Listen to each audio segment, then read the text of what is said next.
Hello, isang magandang umaga sa inyo mga ka-hunter. Lumabas pala ako ngayon, no. Pangalawang labas ko na pala ito mga ka-hunter, no, ngayong January, ngayong season. So, time check, alas 8:30 na ng umaga, no. So, abang-abang tayo mga ka-hunter, no, kung mayroong titilaok. Diyan tayo magka-team mga ka-hunter, no. Napakaganda ng view mga ka-hunter, oh. Nasa Soksargen area pala tayo ngayon mga ka-hunter, no. Sakop ng Tibuli area. So ayun mga kanter, update ko yung mamaya kung mayroong titilaok. Yan, good morning sa inyong lahat. Ayan mga kanter, kung maririnig nyo, mayroong pumuputak na labuyong alpas, natandang at saka inahin nandyan sa ibabaw. Nandyan. Yan kung maririnig yung mga kanter.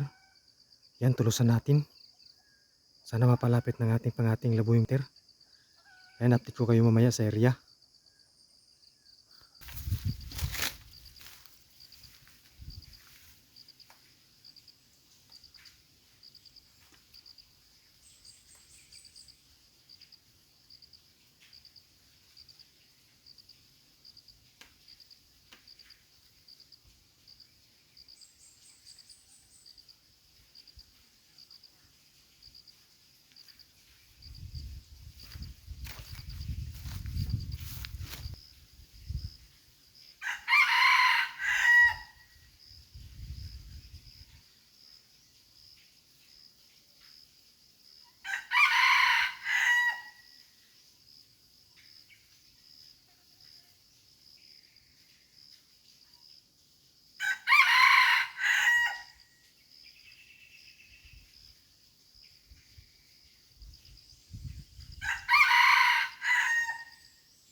So yun mga kalaboy hunter, ah hindi na pasagot ni Tris no ang labuyong alpas no. So ang labuyong pala yan ng mga kanter no, ilang bis na yan kinakati ng ibang pangatiros no. So gawin natin mga kanter, kukunin ko na lang yung aking labuyong ano no, pangati no, kasi parang wala sa kondisyon mga kanter no, nakailang tilaw pa siya mga kanter kung naririnig nyo.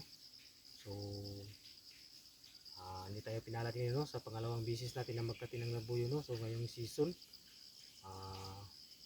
kukunin ko na lang si Chris mga kanter.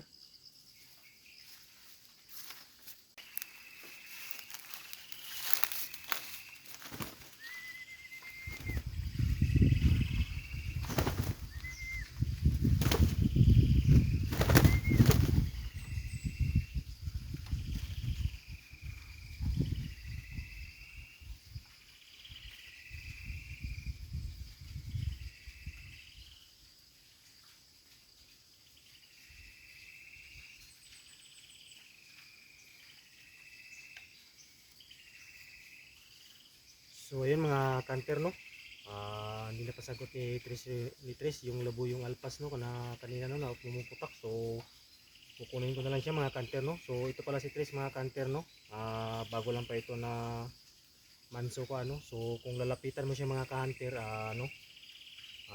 pumipiglas pa siya no. So kung ilagay mo siya, pag isitap mo siya mga kanter no, so hindi na siya pumapalag. So ayun mga ka-hunter, hindi tayo pinalad ngayon no, ngayong umaga. So kasi ano, tanghali tayo pumunta dito sa site no.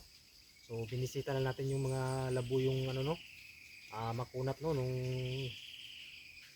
kinatili ng mga ibang pangatiros no. So ayun mga kanter no, kung bago lang kayo sa video ito, huwag kalimutan no, i-subscribe ang ating YouTube channel, Ronelio Sarsona. At huwag din kalimutan mga kanter no, na mag-like, mag-comment. Ayan, sa sino gusto magpa-shoutout no, mag-comment lang kayo down below sa video ito. Ay comment lang nyo ang inyong pangalan no, saan kayong lugar, para ma-shoutout ko kayo sa next vlog ko. At saka mga kanter no, huwag kalimutang mag-share para makita din sa iba. So ayun mga kanter, uwi na ako mga kanter. Hindi tayo pinalad sa araw na ito ngayon no. So first time ni ano no, hindi pala, pangalawang bisis na pala ni ito ni ano ni Tris no, na maikati sa malalayong lugar no. So ayan, hindi tayo pinalad no. So nandiyan lang siguro yung labuyo, ayaw sumugot kasi mayroong ano, inahing dala. So ayan mga kanter, hanggang dito lang muna ating video. Salamat sa panonood. Babush!